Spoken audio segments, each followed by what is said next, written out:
Mga kalingap, muli ko pong binalikan si Aunt Shirley, ang isa sa mga na-vlog ko natin dati, ang Ace Candy Vendors, mga kalingap. Siya po ay ating nabutan sa kanilang bahay na muli siyang magtitinda ng Ace Candy, mga kalingap. Mga kalingap, panurin po natin ang kabuang vlog ko pong ito sa masipag na dalagang ito, mga kalingap, na kahit na ganitong kanilang buhay, siya ay masipag mag-aral at patuloy na lumalaban sa hamon ng buhay sa araw-araw, mga kalingap. Mga kalingap, samahan niyo po ako at panurin po natin. Paubos na? Paubos na yung tinda mo? Ayan, makakauwi ka na. Ano yung pagkaramdam mo, mga kalingap? Pagpalang tanghali po. Welcome po sa aking channel ngayon, mga kalingap.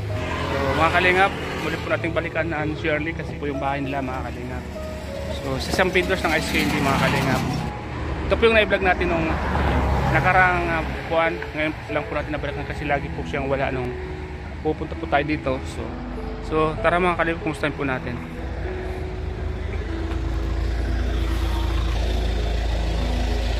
Hello po. Ito po lang bahay nyo? Opo. Pasensya na po, makalat po ang bahay namin. Wala ba kayong pasok ngayon? Wala pa. Di ba mainit dito? Mainit po, sir. Mga kalingap, ito si Aunt Shirley, no? Opo.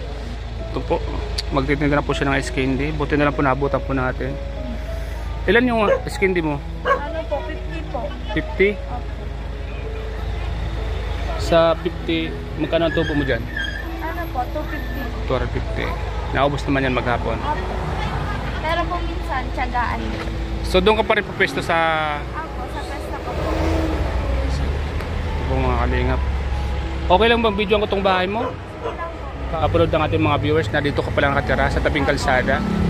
Di ba kayo natatakot dito sa tabing kalsada? Hindi naman po, sir, kasi sanay na po. Sanay na, no? Tsaka sobrang init, ano, napakababa ng bubong. Saan papa mo pala? Wala po, nasa Maynila po, nagtatrabaho. Anong trabaho niya doon? Construction. Mga kalingap, itong bahay nila Shirley, mga kalingap po. Ang sitwasyon ng bahay nila pala. Tabing kalsada, bulok-bulok na yung mga ting-ting. Batang masipag mag-aral. Vendors ng Ace Candy para may pambaon, mga kalingap.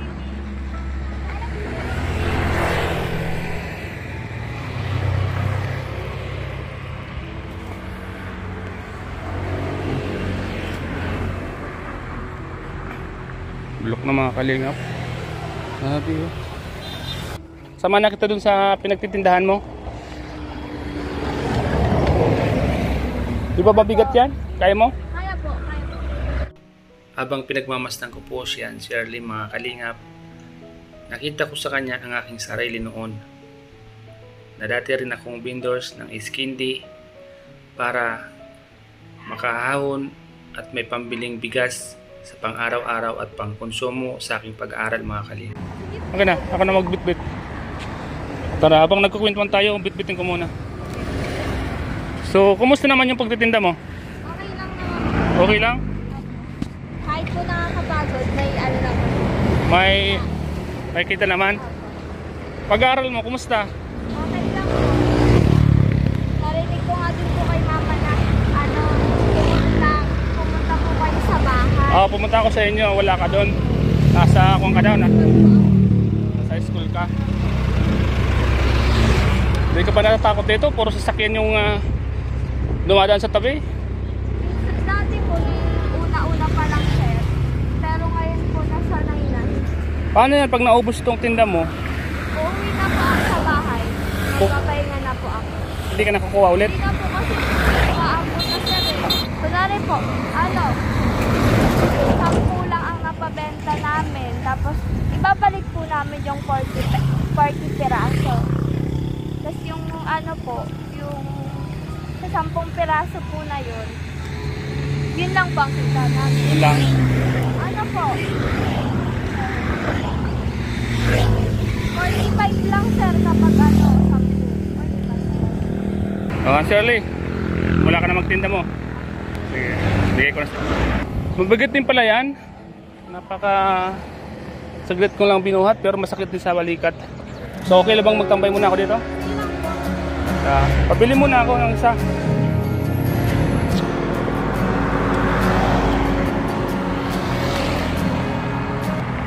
Ang sarap makakalingap ng ice candy ni Shirley. Kain muna po tayo mga kalingap. Tayo po ang binamano.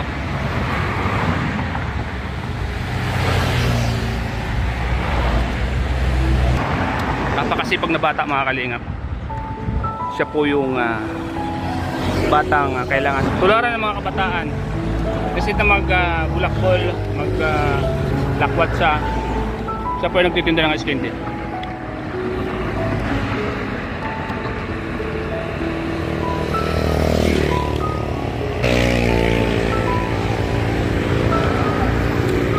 Ayan, maraming bumili oh. Ayan, mga kalingap oh. Wala pong bumili. Pahinga lang po sila mga kalingap. Ma'am, baka gusto niyo ice candy. Ay po kayo sa vlog ko ma'am, makikita po kayo sa vlog ko. Yan po mga kalingap. Baka kumabayan po natin. Oh sir. Ay kami sa vlog ko sir. Ayaw mga taga saan kayo sir? Batangas. Batangas? Layo pa. Kaya lata na sa biyahe. Kaya nga. Galing pa po sila ng Batangas mga kalingap. At medyo pagod po sila galing sa biyahe. Walang bumili. Ay lang. Galing silang Batangas. Nagpahinga lang. Maubos din yan. Hoy ka na nanay, askin din nanay. Ililibre kita. Ililibre kita, ikaw na. Oh. May ubo na ubo. Ililibre kita. Ay, may ubo ka. Mga kuripot naman yung mga motorista natin.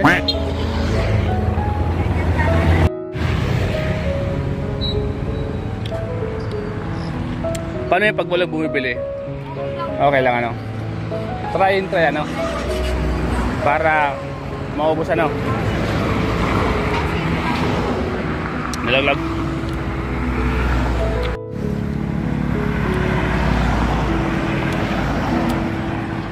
Ngayon araw-araw ka magtitinda kasi walang pasok.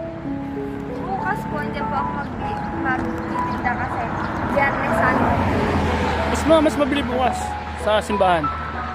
Dito lang po ako pinapatinda ni Mama. Dito lang.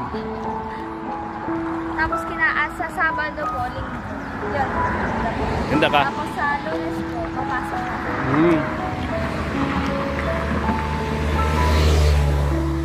At least ano, pagpasok mo may pera ka no?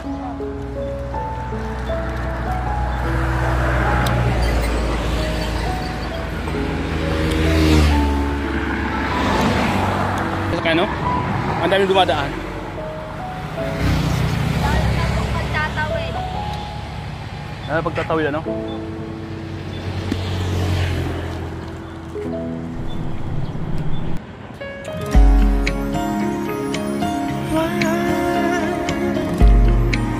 Ang hirap po mga kalingap pag walang bumibili. Nakakasakit po ng damdamin. Try ko po na pintahan ko mga nakahintong motor zero minsan walang bumili. So nakaka panglumo. Pero okay po. Try po mga kalingap. Kasi siyempre kailangan matyaga ka kasi pag walang tiyaga talagang panghina ka ng loob. Ganoon na po mga kalingap sa buhay natin. Sa buhay natin kailangan ng tiyaga para umangat sa buhay. Marami-rami pa no? Ayos lang yan. Maubos din yan. Kakasimula pa lang ano. Pero at least may binamano ka na. Pero anong oras pa lang naman eh. So mahaba pa ang oras. Anong oras pa? Mahaba pa ang oras. So alas 12 pa lang naman. So may oras ka pang. Anong oras ka umuwi? Ano po? Alas 3 po. Alas 3? Pero kung hindi po po ako sir, baka mga ano pang alas 4. Alas 4. Pero pag wala na talaga, okay na po. Uuwi ka na.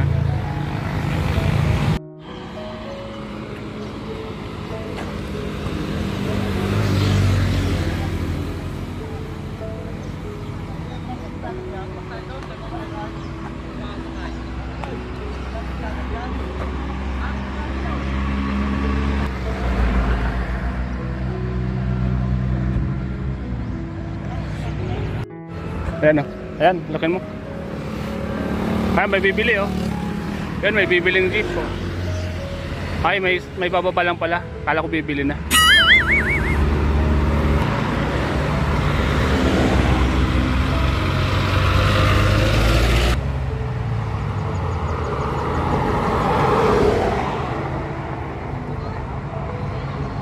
Paano yan pag natunaw yan?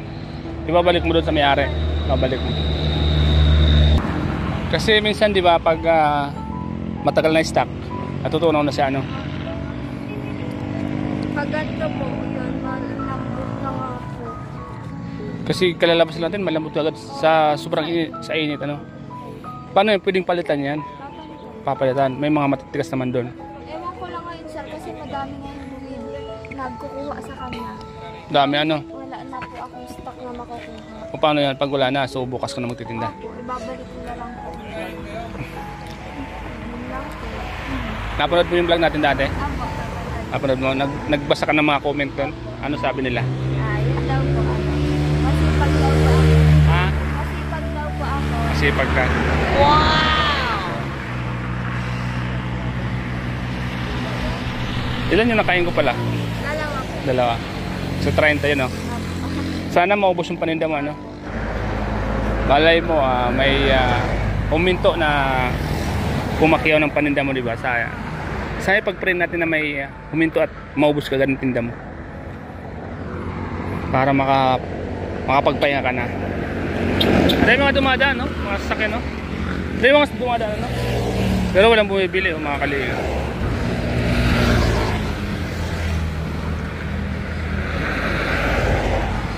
So yun, bayaran ko na yung kangko. Kasi hindi, 1,000. Pandagdag mo sa kan. Sa'yo na yan. Salamat po. Para may pandagdag ka sa dilensya mo. Salamat sa lalo na po sa Black.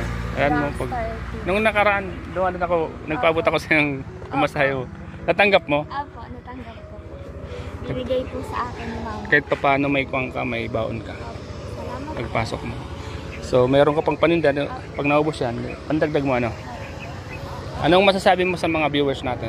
Maraming salamat po dahil yung sinusuportahan niyo po yung Rockstar TV. Sana po maraming pa po manood sa kanya dahil po maraming po siyang natutulungan. Gusto mo rin bang magka-love team? Dagdagan mo tong paninda mo. Extra, di ba? Tapos, itlog na pugo. Ikaw na magluto ng pugo. Plastic mo na lang. Nung dati po, nung traffic dito kasi ginagawa yung kalsada, nagtitinda po ako ng lansones. Lansones? Opo. Tapos, yun, yung pugo po nga. Pugo. Na salad. Pandagdag baga sa kinikita mo, sa income mo. Magkano bang puna ng pugo? Hindi ko lang po. Mahala. Angkat lang po. Ito paano, madagdagan yung kita mo, di ba? Ang Shirley ha, ingat ka palagi ha. Ingat din po kayo. Maraming salamat po. Ayan mo, pagpupray ko na maubos ka ng paninda mo. Opo, salamat po. Para kahit pa paano ay makauwi ka na, makapagpahinga ka na, ano? So, paano yan? Pauwi na ako ha. Punta ako ng diet. Ikaw mag-ingat dito kasi maraming sasakyan. Opo. Minsan pag andito yung sasakyan, no? Andito dumadaan yung sasakyan, no? Tubi-tubi ko konti dito. Kasi ngayong mahal na araw, ang mga sasakyan bilisan eh. Marami kasyonistang uuwi galing Maynila. Di ba nakikita mo, no? Ang daming mga bakasyonista talagang Yung iba po mga kotse, grabe po di ba? Kaya lagi kang tingin kaya lagi doon. Kasi minsan hindi mo alam dito na sa alam. Okay lang. Ganun po, inuusog ko yung salad ko po. Mga kalingap. Salamat po mga kalingap sa lahat sa panood po sa vlogong ito. At supportan po natin si Ann Shirley. Sa mga gusto pong magtulong sa kanya ay pwede po kayo mag-comment sa aking Facebook page at ipapabot pa natin ang tulong kay Ann Shirley sa kanyang pag-aaral. Anong grade ka na nga, Ann Shirley? Grade 10 po. Grade 10. Grade 10 po siya mga kalingap. Masipag na bata. Nagtitinda ng ice candy para may pambaon sa school. Ann Shirley, bakit ginagawa mo pala to? Para po makatulong po sa mama ko kasi po onti lang din po yung kinikita nila. Siyempre po ayoko na pong magpadagdag palalo. Yun po, magtitinda na lang po. Para po kahit po may maliit na maitulong po ako sa kanila. Ano nga pala yung pangarap mo? Ano po, gusto ko po maging businesswoman. Businesswoman? Oh. Pamilya sa paninda mo ano? Ngayon nagtitinda ka, so related na baga ano? Apo. Ano yung maipapayo mo sa mga kabataan na katulad mo? Yun po, yung katulad po sa vlog nung nakaraan, ano po, yun nga po, tulungan po nila yung magulang nila, tapos po, magsikap po sila sa pag-aaral dahil po yung pag-aaral po, kailangan po natin yan. Pero po yung mga ibang bagay, makakapaghintay po. Mas unahin po natin yung pag-aaral. Yun. Napakagandang mensahe niya. Napakagandang mensahe mo para sa mga kabataan. Yan, may bibili. Ito mga kalingap.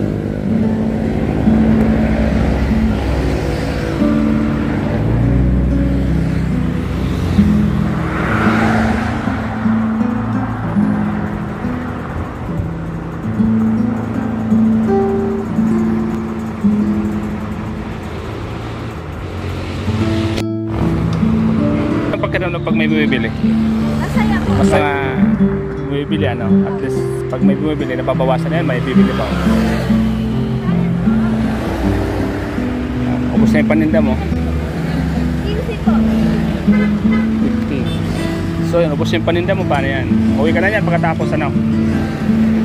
May mga bumili po. May mga bumili po sa paninda ni Ann Shirley. Ayan, pabawas ng pabawas po yung kanyang paninda. Ayan. Mukhang nakinggan kami ni Lord sa aming panalangin na maubos ng kanyang paninda. Wow! Salamat po.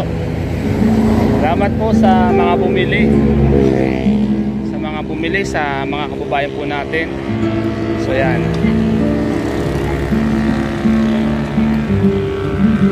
Bumili po sila. Mga kababayan natin na mga bakasyonista. Paubos na? Paubos na yung tinda mo? Ayan, makakauwi ka na. Apo. Ano yung pagkaramdam mo pag may mga bumibili? Siyempre po, masaya po kasi isipin ko, tapos na po ako magtinda, pwede na po ako magpahinga. Tapos po, nakakagawa na po ako ng mga assignment. Ay, pagkatapos mo din naman. Nagawa ka na mga sipag mo naman. Tama yan kasi basta't masipag, may mangyayari sa buhay. Tuloy-tuloy lang. Huwag ka lang mawawala ng pag-asa. Parang kuwan yan eh. Ang kagandahan dito kasi napakainit ng panahon ngayon. Madaling maubos ang mga paninda. Lalo pag mga ganito ang paninda mo, ang bilis maubos yan. Ayun, mga kalingap. Kahit pa paano ay muli po natin napasyalan si Ann Shirley dito sa kanyang pwesto, mga kalingap. Ang batang napakasipag. So Ann Shirley, siguro okay na yun. And ingat ka palagi ha. At papunta na ako ng diet. Sa susunod muli. Mga kalingap, salamat po. Salamat po mga kalingap sa inyong lahat sa panood niyo po sa vlogong ito. Siyempre po, huwag po natin kalimutan mga manang kalingap, si Kuya Bal Santos Matubang, Kalingap Rap at Edna Vlogs at lahat ng K-Boys. Siyempre po ang aking channel, Starax TV. So yan.